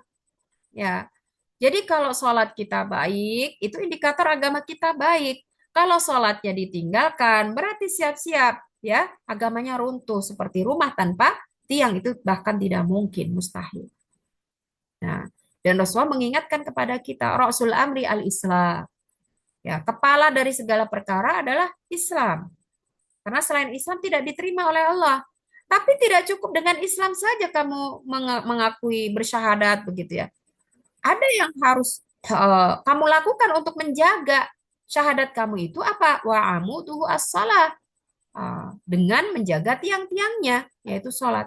Wadir watu sanamihi al-jihad. Jika memungkinkan, ya maka berjihadlah di jalan Allah itu sebagai bukti betapa kamu yakin dengan apa yang dijanjikan oleh Allah Subhanahu wa taala. Dan kenapa Allah memilih sholat? Ya, menjadi simbol Isra Mi'raj ini karena sholat adalah identitas.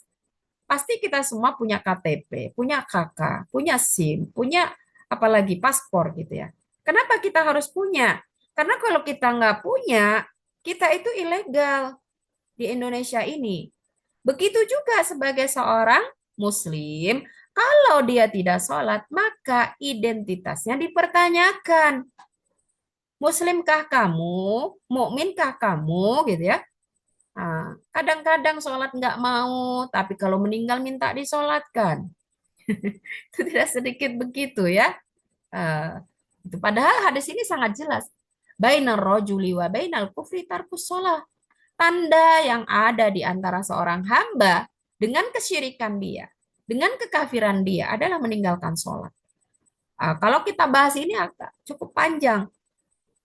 Di dalam tafsir hadis ini, ya, ditafsiri dalam riwayat lain bahwa tidak ada satupun tanda yang dipilih oleh para sahabat Nabi untuk mengidentifikasi kekafiran atau kemusyrikan seseorang itu selain daripada sholat. Artinya kalau orang nggak mau zakat masih mending, orang nggak menutup aurat masih mending. Ya, orang tidak berhukum dengan hukum Islam masih mending. Tapi kalau sudah nggak sholat itu jelas. Gitu. Makanya orang meninggalkan sholat itu ada 3 levelnya. Kalau misalnya dia nggak sholat karena apa namanya belum tahu, baru masuk Islam, baru login gitu ya, belum diajari, nggak masalah. Ya bagi kita yang tahu harus mengajari dan membimbingnya gitu. Tapi kalau meninggalkannya karena malas, kesibukan paling banyak ya itu fasik gitu. Kalau meninggalkannya karena ingkar buat apa sholat gitu ya. Itu sholat miskin, itu sholat sengsara misalnya gitu ya. Nauzubillah min dalik. Itu sudah murtad, itu sudah kafir. Kalau sampai meninggal, wala tusalli ala ahadin minhum mata abada, wala takum ala qabri. Tidak boleh disolatkan. Kita tidak boleh mendoakan juga. Kalau ada orang seperti itu lalu dikabarkan dia meninggal dunia, cukup bagi kita mengucap innalillahi wa inna ilaihi rajiun tanpa perlu ditambahkan Allahumma gfir lahu. Ya, nggak berhak dia mendapatkan itu. Dia nggak pernah minta kok ampunan dari Allah dengan sholat-sholat yang seharusnya dia lakukan. Kenapa kita doakan akan diampuni Allah? Gitu ya. Jadi eh, meskipun sebenarnya kalau untuk muslimah identitas itu ada dua ya, ibu-ibu ya. Satu adalah pakaian syar'i, ya ada di surat Al-Ahzab ayat 59 dan An-Nur ayat 31 itu ya. Itu kan salah satu fungsi pakaian syar'i itu dalika adna ayyu'rafna. Ya, itu sebagai identitas agar wanita itu diketahui bahwa dia seorang muslimah. Itu dari kerudungnya kan. Kalau kita punya tetangga baru, eh, kita pasti akan mengidentifikasi muslim kan nih tetangga baru kita. Kalau dia perempuan pakai kerudung, pasti langsung ya kita bisa simpulkan, oh dia muslimah. Terus kemudian kalau bapak-bapak dia pergi ke masjid, jelaslah kita tenang gitu. Oh dia muslim. Tapi kalau kita punya tetangga baru, ya perempuan yang nggak berkerudung, lalu nggak nampak di masjid, pasti akan muncul nih pertanyaan, Islam nggak sih dia gitu ya. Gitu. Jangan-jangan udah murtad ini kan begitu, gitu ya. Nah ini jadi itulah kenapa sholat ini dipilih ya menjadi eh, satu ibadah yang langsung diturunkan ya oleh Allah Subhanahu wa taala di peristiwa yang uh, spektakuler ini ya. Dan sholat itu diperintahkan oleh Allah secara langsung agar kita betul-betul memiliki perhatian karena manfaatnya yang luar biasa sebagaimana yang diinginkan oleh Allah di dalam surat Al-Ankabut ayat 45. Jadi meskipun tidak semua orang yang sholat itu perilakunya dijamin baik, tapi ketika orang itu menegakkan sholat, mendirikan sholat, menunaikan sholat itu menjadi salah satu indikator dia ingin menjadi lebih baik gitu. Jangan dibalik gitu. Tuh sholat begini, tuh sholat begitu gitu. Ya apalagi kalau nggak sholat, gitu kan? Gitu. Karena Allah itu kan waman asdaku minallahi kila. Siapa yang perkataannya bisa lebih dipercaya daripada Allah? Nggak ada kan? Dan di sini Allah memberikan jaminan inna salat.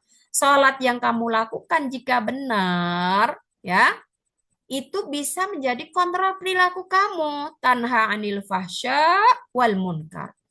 Ya, menjauhkan kamu, mencegah kamu dari perbuatan-perbuatan yang keji, perbuatan-perbuatan yang mungkar. Tapi sekaligus Allah juga memberikan peringatan di sini wala dzikrullahi akbar. Sebenarnya intinya itu tidak sholat, tidak sholatnya, ya. Intinya adalah Allah menjadikan sholat itu sebagai sarana mengingat Allah. Dan yang berat itu adalah mengingat Allah. Maka kan kita kadang-kadang udah sholat gitu ya, yang diingat yang lain loh. Apalagi kalau di luar sholat gitu. Kan Allah sampaikan akimis sholat alidikri gitu ya. Dirikanlah sholat untuk mengingatku itu sampai ditafsiri oleh para mufasir. Itu kalau orang sholat saja bisa ingat-ingat yang lain, apalagi di luar sholat gitu. Maka di sini Allah kasih tahu, memang sholat itu keutamaannya lebih besar daripada ibadah yang lain. Tapi mengingat Allah dalam sholat itu juga sulit gitu. Ya, sulit. Makanya Imam Ibnu Qayyim rahimahullah itu sampai membuat 5 level sholat loh ibu-ibu. Pernah dengar ini enggak? 5 level sholat. Ya. Level pertama itu sholat mu'aqab, sholat yang enggak karuan, enggak benar, fikihnya enggak diperhatikan, cepet-cepet, wudunya ciprat-ciprit, ya auratnya enggak diperhatikan. Itu tidak menggugurkan kewajiban aja tidak, jendak-jendik tok gitu ya, enggak ada ruhnya. Gitu. Kemudian level 2 sholatun muhasab, yang diperhitungkan.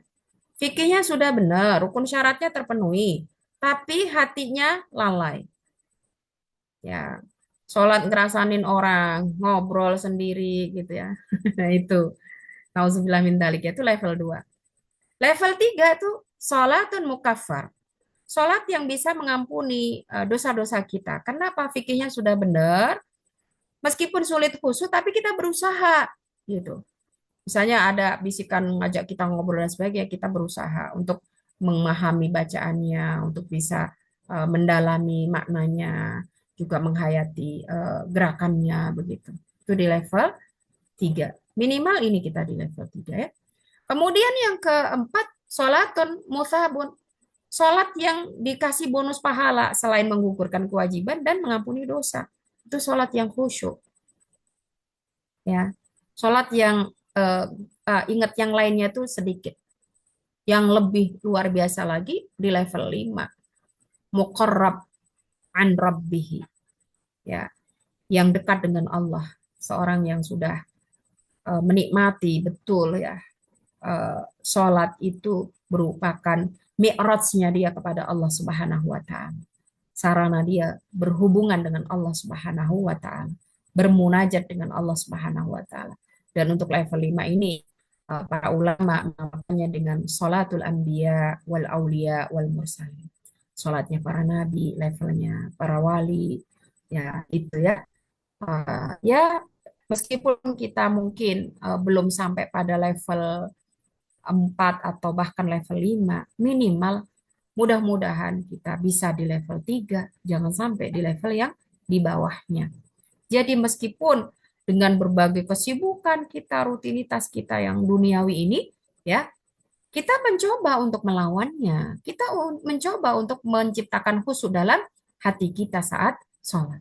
Karena apa? Karena sholat itu penentu bahagia dan sengsaranya kita dunia dan akhirat. Sebab yang pertama kali nanti akan diaudit dari semua perbuatan kita saat di dunia, amal kita di dunia itu adalah sholat. Ketika sholatnya baik, maka amal yang lain kadang nggak harus diperiksa ibu-ibu. Itu tafsir dari wahasabnahu hisaban yasira itu ya. Dihisab, diaudit dengan mudah. Itu tidak semuanya. Nah, itu dijelaskan oleh Rasulullah. Kalau setiap amal itu diaudit, nggak ada yang selamat kata Rasulullah gitu. Tapi ada beberapa amal yang dipilih oleh Allah untuk diaudit yang itu bisa mewakili amal yang lain. Kalau sholatnya beres, ini kan yang lain juga udah beres. Gitu. Jadi nggak perlu diperiksa yang lain. Nah, itulah kenapa perintah sholat ini diturunkan oleh Allah ketika Isra dan Mi'raj. Dan ini kayaknya yang terakhir ya. Itu adalah sholat 5 waktu ini jadi jaminan masuk surganya kita. Rasulullah Shallallahu Alaihi Wasallam bersabda ya di dalam hadis riwayat Ahmad, beliau mengatakan khamsu salawatin, hanya 5 sholat saja. Kata bahunnallahu alal ibad, yang diwajibkan oleh Allah atas hambanya. Faman ja'a bihinna, siapa saja yang melaksanakannya, menunaikannya, lam yudayyi minhunna syai'an, tidak mengabaikan sesuatu pun darinya.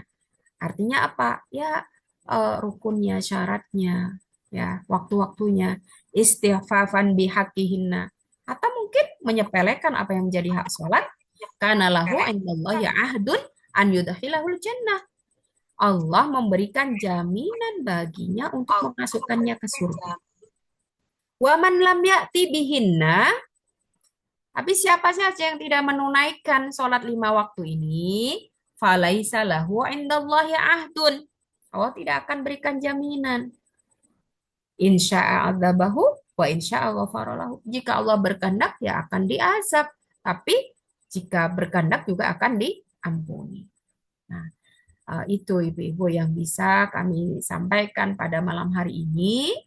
Mudah-mudahan kita eh, bisa kita mengambil ya tazkirah ya, pelajaran hikmah, dan bisa kita aplikasikan, implementasikan dalam kehidupan kita sehari-hari, yang kita bisa ambil dari memperingati atau mengambil momen daripada 27 Rajab yang momentum ini ya dijadikan sebagai peristiwa terjadinya Isra dan Mi'rajnya. Semoga Allah mudahkan kepada kita untuk merealisasikan dalam kehidupan kita sehari-hari, dan semoga Allah senantiasa memberikan taufiknya kepada kita semuanya. Demikian.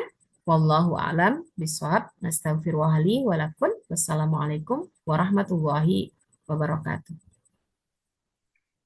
Waalaikumsalam warahmatullahi wabarakatuh. Masya Allah, Ustazah, jazakallah khair yang didapatkan. Dan seperti biasa kalau Ustazah yang ngasih selalu rame ini. Alhamdulillah hari ini tadi sampai 46 orang. Alhamdulillah. Oke, Ustazah. Berikutnya bila ada pertanyaan, monggo ibu-ibu bisa langsung atau lewat chat.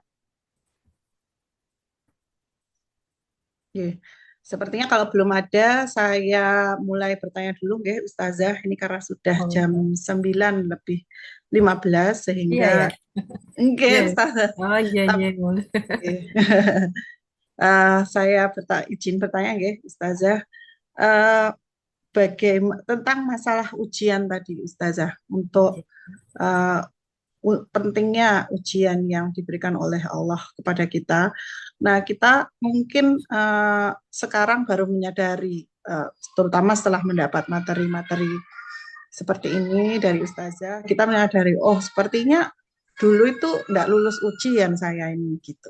Seperti itu, Ustazah.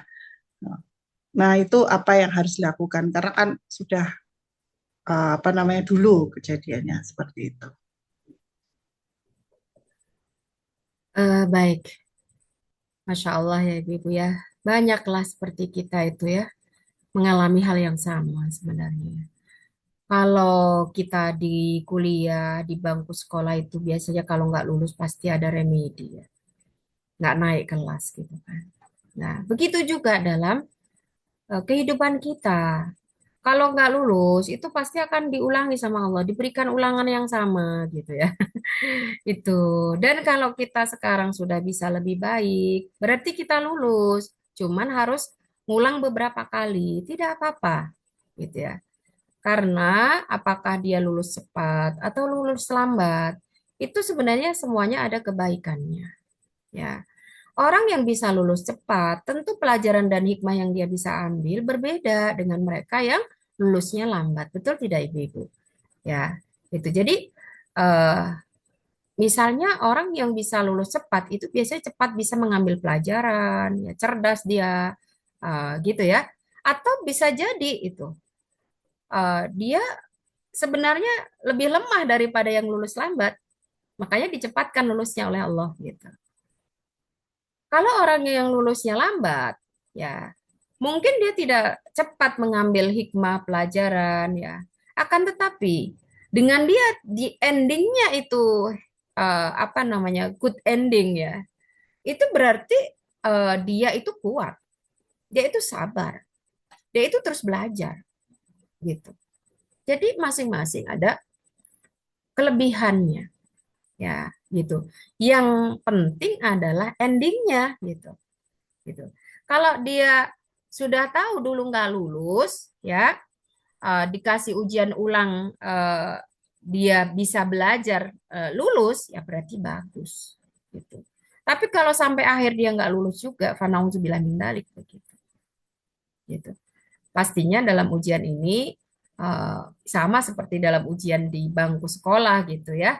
Kalau tidak lulus pasti ada ulangannya, Bu. Diulang lagi sama Allah. Misalnya orang yang belum lulus nih di ujian paling level rendah tadi ya finansial, itu biasanya ya diuplek-uplek di situ gitu ya sampai lulus dia. Sampai bisa merubah mindsetnya bahwa ini semua titipan, semua baik, semua itu Allah yang atur, ada hikmahnya dan sebagainya. Ketika dia misalnya sudah bisa melepaskan itu, dinaikkan lagi justru ujiannya di level yang lebih tinggi gitu ya. Jadi nggak mungkin kita hidup itu tanpa ujian. Ya, hanya variasinya yang dibuat beda dan levelnya justru akan semakin dinaikkan oleh Allah gitu. Jadi kalau misalnya orang ujiannya masih di situ-situ saja, berarti memang belum lulus, makanya di situ-situ aja gitu. Kalau udah lebih berat lagi, ya berarti selama itu respon dan sikapnya tadi ya, tidak membuat dia putus asa lebih jauh dari Allah, berarti itu menaikkan derajat dia, naikkan tingkat dia, gitu ya. Nah, jadi seperti itulah sunatullah gitu ya. Nah, jadi kalau dulu belum lulus, kalau kita sudah tahu bisa menilai dulu berarti aku belum lulus. Ah, berarti sekarang sudah lulus nih, tahu gitu kan. Yang dia ambil. Berarti berhasil dari remedinya itu gitu. Wallahu alam bishawab. Gitu, Bu. Nggih, jazakillah Ustazah. Mungkin ada ibu-ibu lain yang ingin bertanya, bisa Nggih, izin langsung. bertanya Ustazah. Monggo, Dokter Naning. Nggih. Bismillahirrahmanirrahim. Assalamualaikum warahmatullahi wabarakatuh. Waalaikumsalam. Salam warahmatullahi. Mohon izin bertanya, Us. Bisakah diberikan tips ala Ustazah Sila bagaimana agar kita tuh bisa sholat dengan khusyuk atau mendekati khusyuk lah. Maksudnya Ya, belajar untuk bisa khusyuk gitu bagaimana tips ala panjenengan Ustazah. Itu Juga yang saya juga pertama. bukan ala saya sih, Bu. Ya, mungkin Oke, masing-masing kan ada baik, ini baik, ada Ibu. rahasianya ya Masya Mas ya. Allah. Ini berat ini pertanyaannya ya, gitu ya. Tapi Masya Allah ya, mudah-mudahan ini doa dari ibu-ibu semua ya. Doa supaya saya sholatnya bisa lebih khusyuk ya, gitu. Sehingga bisa memberikan tips buat ibu-ibu ya. eh dari hadis Rasulullah Shallallahu Alaihi Wasallam ya beliau pernah matur bahwa sholat itu adalah amal yang terakhir diangkat oleh Allah ya akan tetapi pertama-tama yang diangkat oleh Allah itu khusyuk sampai beliau itu matur juga kalau kamu amati orang-orang yang sedang sholat sangat amat sulit sekali engkau akan mendapati orang yang khusyuk itu kata Rasulullah ya itu belum lagi syaitan yang menggoda kita tuh kelasnya jenderal, Bu. Militan gitu ya. Itu ada hadisnya kan? Saat belum adzan berkumandang, setannya saja sudah prepare loh. Sudah curi star menggoda kita, cari-cari mangsa target gitu ya. Nanti kalau adzan dia terbirit-birit, disebutkan dalam hadis itu sampai terpentut-pentut ya, saking takutnya dengan suara panggilan sholat. Tapi begitu panggilannya berhenti sejenak saja tuh, udah deket lagi. Nanti komat dia lari lagi, selesai komat dia deket lagi itu kan kalau nggak militan nggak mungkin lah dia, gitu ya. Nah seperti itu gambarannya ya. Sehingga coba kalau kita renung-renungkan, Bu, dari sejak kita bisa sholat sampai sekarang belum pernah lulus loh sholatnya. Selalu ada iklan maksudnya. Ya, ya Alhamdulillah kadang-kadang terutama ketika malam kita bisa lebih menghayati dan sebagainya ya. Tapi meskipun sulit ya, eh, artinya bukan tidak bisa. Sehingga banyak sekali para ulama menyusun panduan, tips ya bagaimana supaya bisa khusyuk sholat. Tapi ada juga yang keliru ya kemarin pernah ada pelatihan khusyuk sholat itu dengan menerjemahkan ya bacaannya itu keliru. Karena apa? Karena itu melanggar hadis sahih di mana Rasulullah bersabda solu kama ro'aitumuni usolli. Mau orang Jawa mau orang manapun sholatnya pakai bahasa Arab, nggak ada terjemahnya, gitu ya. Nah, itu. Nah, tips yang kami dapatkan dan ini ya cukup membantu ya kalau kita praktekkan untuk bisa khusyuk itu ya eh, ada namanya takholli, ada namanya tajalli. Takholli itu ya apa sih yang membuat kita nggak khusyuk itu kita buang, kita bersihkan dalam pikiran kita. Misalnya kita kadang nggak khusyuk kalau sholat sebelumnya nyalain kompor, ya berarti jangan nyalain kompor, gitu ya. Kita nggak khusyuk kalau sholat di dekat HP. Nah, berarti jangan dekat HP. Ya. Kita nggak khusyuk kalau sholat itu nggak sempriwing udaranya. Berarti ya nyalakan AC-nya atau kipasnya, misalnya gitu ya. Nah, itu yang mengganggu kehusukan itu kita jauhkan. Kemudian apa namanya tahalli? Apa yang mendukung kehusukan? Ya, yang eh, kalau saya sendiri yang sangat bisa mendukung adalah kita memahami makna dan bacaan sholat. Ya, selain daripada memahami bahwa sholat ini kebutuhan kita loh. Dan sholat itu bahkan secara bahasa maknanya ad-du'a ubil khair. Nanti bisa dibaca surat At-Taubah 103. Khudh min amwalihim shadaqatan tutahhiruhum wa tuzakkihim biha wa shalli alaihim. Inna sholataka sakanul lahum. Jadi kata sholat di situ maknanya adalah doa-doa kebaikan. Siapa yang gak butuh doa-doa kebaikan? Bukan Allah yang butuh, kita yang butuh. Sehingga salah satu yang membuat kita bisa khusyuk sholat adalah menjadikan sholat itu bukan beban, kebutuhan. Ya Allah, kalau nggak ada sholat, Bu, capek nih tubuh kita. Kita butuh rehat dan rehatnya muslim, mukmin kata Rasulullah itu ya di sholat itu. Sehingga ketika Rasulullah itu capek, lelah, mengurus umat, mengurus keluarga dan sebagainya, ya Bilal, arihna bis sholat.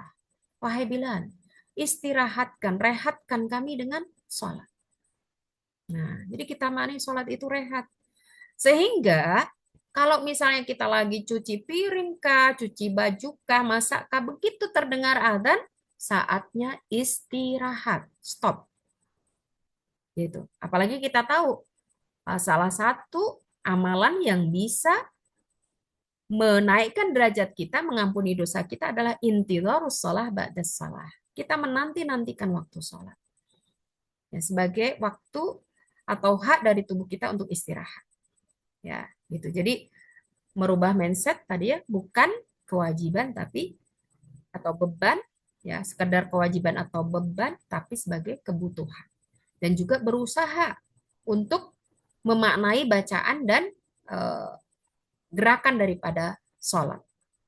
Salah satunya dengan cara ihdharun niyah, menghadirkan niat.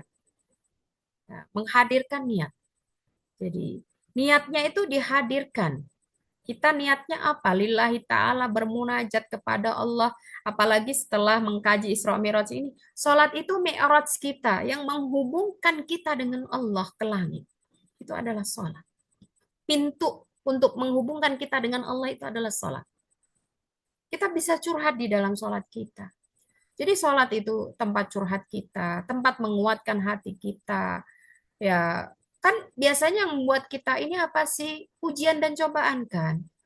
Ya, kenapa kalau kita mengeluh kepada manusia nggak ada manfaatnya, sama-sama manusia lemah.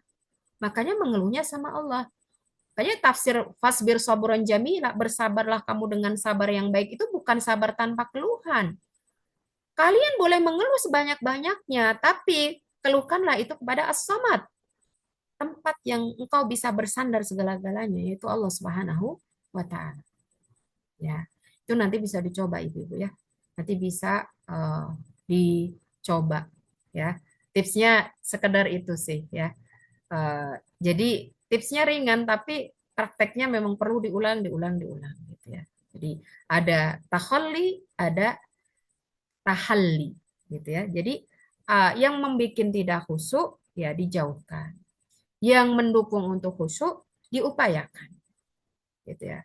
Nah, itu jadi jangan sampai makanya kan Imam Syafi'i sampai beristihad boleh melafadzkan niat.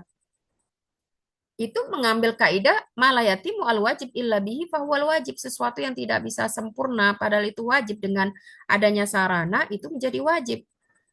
Kenapa dari penelitian beliau kadang orang sholat itu sudah in tapi belum on gitu. Jadi dia sudah gelar sajadah, sudah pakai mukena, tapi pikirannya di dapur, pikirannya di pasar, pikirannya di rumah sakit dan sebagainya gitu.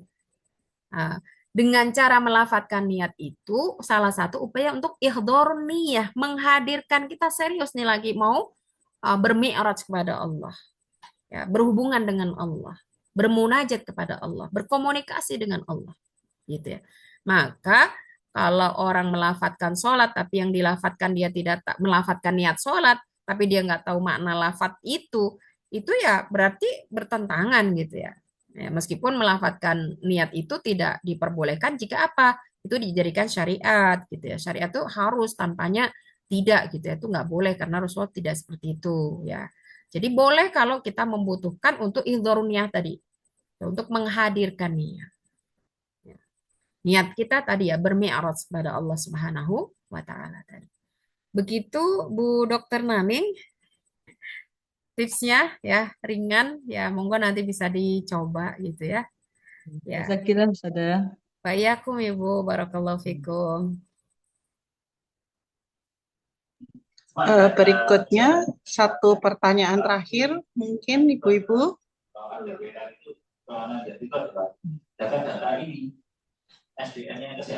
Kalau tidak ada mungkin dari saya ya Ustazah, satu pertanyaan terakhir menyambung tentang sholat Ustazah.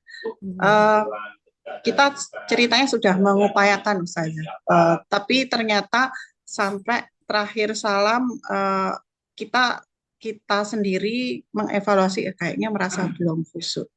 Itu bagaimana Ustazah? Yeah. Itu langsung istighfar 3 kali. Makanya kalau kita belajar fikih sholat itu, kita renungkan ya ibu-ibu ya. Kenapa sih habis sholat, zikir pertamanya istighfar gitu? Padahal sholat kan ketaatan. Kalau kita habis ngomong jelek, kita habis keliru, kita habis apa kan istighfar pas gitu ya. Ini habis sholat loh istighfar. Nah, karena memang sholat kita itu masih butuh diistighfarin. Gitu. Kenapa? Karena tadi nggak lulus-lulus gitu. Ya, jadi makanya ketika kita istighfar ba'da sholat itu, kita istighfar bukan astagfirullah, astagfirullah. Bukan begitu. Astagfirullahaladzim, ya Allah. Tadi kok sholat malah ngobrol. Astagfirullahaladzim. Jadi begitu. Lisannya istighfar, hatinya menyesali perbuatan yang kita lakukan dalam sholat gitu. Ya, Allah perintahkan kita sholat untuk mengingat Allah, kita malah ingat yang lain. Jadi memang sholatnya itu ketaatan. Tapi kalau kita dalam sholat tidak mengingat Allah itu kemaksiatan gitu. Makanya kenapa Rasulullah itu perintahkan kita untuk istighfar sebada sholat. Selevel Rasulullah saja istighfar loh sebada sholat. Apalagi kita. Nah fungsinya apa? Yaitu tadi mengevaluasi sholat kita yang belum sepenuhnya tepat, belum sepenuhnya benar gitu ya. Jadi jangan hanya di lisan saja kita baca istighfar itu pelan-pelan, sembari kita akui kesalahan kita mohonkan ampunan dari Allah Subhanahu wa taala. Gitu ya. Nah, itu. Dan kita tidak boleh putus asa. Wah, udah sholat subuh tadi nggak husuk, duhur nggak husuk lagi, asar nggak husuk lagi. Ya, kalau lagi kayak gitu ya, waduh, jangan sampai jadi kesel gitu. Ingat hadis qudsi dari Allah ya. Hambaku itu berbuat salah di pagi hari, tapi dia masih ingat. Aku mengampuni dia. Dia mohon ampun, aku ampuni dia. Lah, siangnya diulangi lagi, tapi dia ingat juga. Ya, aku mengampuni dosanya. Dia juga ingat dosa-dosanya. Dia minta ampun, aku ampuni juga. Dan terus seperti itu. Makanya kan Rasulullah sampai bilang gitu. Kamu jangan bosan sampai Allah tidak akan pernah bosan sampai kamu sendiri bosan. Maka jangan pernah kita bosan untuk melakukan kebaikan. Gitu. Ya. Termasuk diantaranya kebaikan itu tidak selalu prestasi yang baik dengan kita tidak putus asa memohon ampun terus menerus ya mengakui kesalahan-kesalahan kita itu termasuk suatu kebaikan gitu. Kenapa? Karena itu menunjukkan hati kita masih normal, ada penyesalan ya. Ada hati-hati yang sudah membatu yang dia bahkan tidak menyesal ketika berbuat kesalahan. Jadi makanya di antara salah satu tanda atau indikator istighfarnya benar, taubatnya benar, itu ada penyesalan dan pengakuan. Maka ketika kita istighfar itu, masukkanlah ruh penyesalan itu dan pengakuan itu. Sehingga Allah benar-benar mengampuni kita. Sebagaimana yang dijaminkan oleh Allah dalam hadis qudsi yang sebenarnya panjang ya. Ini saya potong yang bagian ini saja. Ya ibadi antum tukhti'una bil-laili wan nahar. Wahai hamba-hambaku, kalian itu enggak siang, enggak malam, selalu saja berbuat salah. Wa ana aghfiru dzunuba jami'an. Tapi ingat, aku itu mengampuni semua dosa kok. Gitu. Fastaghfiruni, maka dari itu beristighfarlah, mintalah ampunan itu kepadaku, aghfirkum. Nah, aku pasti mengampuni kalian. Jadi, memang Allah itu ghafur, Allah itu ghafar, Allah itu afu. Tidak ada batas ampunan Allah, tapi itu tidak akan didapatkan kecuali kita memintanya. Dan memintanya pun harus dengan cara bersungguh-sungguh. Karena istighfar itu adalah salah satu doa. Dan doa itu akan dikabulkan kalau diantaranya kita bersungguh-sungguh. Ya, salah satu kesungguhan kita dalam istighfar itu tadi ada pengakuan, ada penyesalan, gitu ya. Dan mudah-mudahan dengan itu ya kita akan menjadi lebih baik lagi. Yang tidak boleh lupa, ibu-ibu wajib mengamalkan doa yang ada di surat Ibrahim ayat 40. Ya, Rabbi ja'alni muqimas salati wa min dzurriyyati Rabbana wa taqabbal doa. Ya Allah, jadikanlah aku termasuk hambamu yang mendirikan sholat. Begitu juga anak-anak keturunanku. Karena hanya engkaulah wahai Allah yang bisa mengabulkan doa-doa. Surat Ibrahim ayat 40. Itu PR terakhir ya. Jadi ada beberapa PR ya ibu-ibu ya. Ini baru ketemu lagi kasih PR. Setiap ketemu kasih PR kayaknya ya Bu ya. Mohon maaf saya terbiasa begitu ya. Itu PR-nya tanda cinta. Karena apa? Pertemuan kita seperti ini terbatas waktunya ya. Jadi nggak bisa kalau nggak di-PR-kan. Tapi yakinlah itu tanda cinta ya, bukan untuk membebani kita. Karena kita pengen semuanya mendapatkan ya yang kita harapkan tadi, tapi tidak bisa kita berikan semuanya, maka semua itu tergantung dari usaha kita masing-masing gitu. Jadi dari PR itu nanti hasilnya ibu-ibu sendiri tergantung gitu. Kalau dikerjakan ya dapat, kalau enggak ya enggak. Jadi PR terakhirnya mengamalkan apa ibu-ibu? Doa surat Ibrahim ayat 40 ya terkait dengan sholat itu tidak hanya agar kita dimudahkan oleh Allah untuk mendirikan sholat, menegakkan sholat, itu beda dengan dengan sholat saja loh, mendirikan, menegakkan itu ya sholatnya benar, berpengaruh tadi ya, manfaatnya dirasakan. Kita juga mewariskan itu semua kepada anak cucu kita karena di dalam doa itu ada doa untuk anak cucu kita. Jadi itu sangat bagus ya. Itu diamalkan dari sejak Nabi Ibrahim itu ya. Kayak di surat Ibrahim dan kita mudah-mudahan amalkan terus itu sebagai upaya kita. Itu. Wallahu a'lam.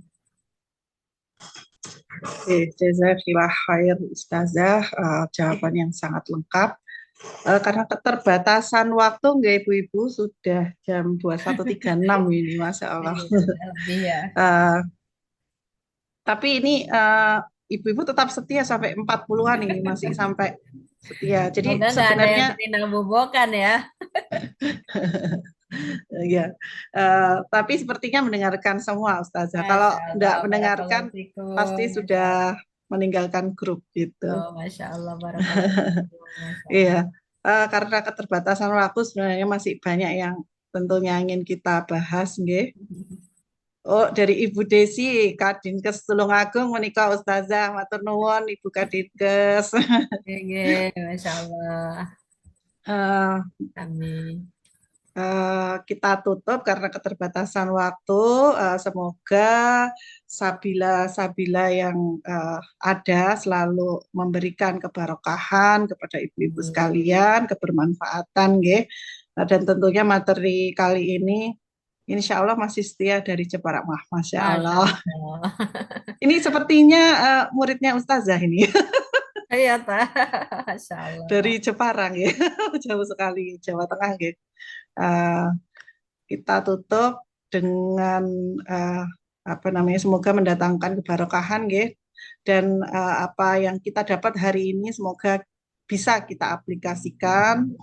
Hikmah dari Isra Mi'raj itu bahwa apa namanya, pentingnya ujian dari Allah Ta'ala, bagaimana kita menghadapinya, dan juga yang paling penting adalah sholat.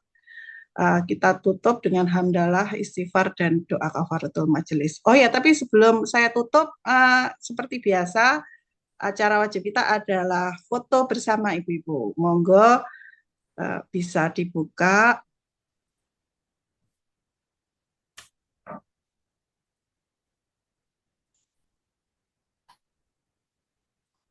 Oke, satu.